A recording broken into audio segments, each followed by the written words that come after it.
من بعد مشوار مدته ساعتين تور ولا أروع بالجبل بعلاي، وصلت هلأ على أصغر ضيعة بلبنان والعالم كله.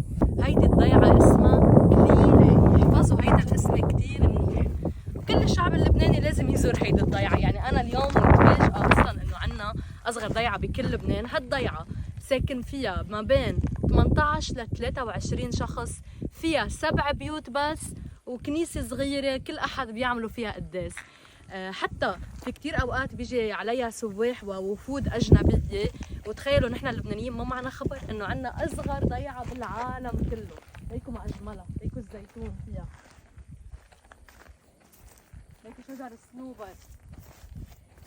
وبدي أقول ميرسي كتير ل باسج تور جينا على البيات معكم.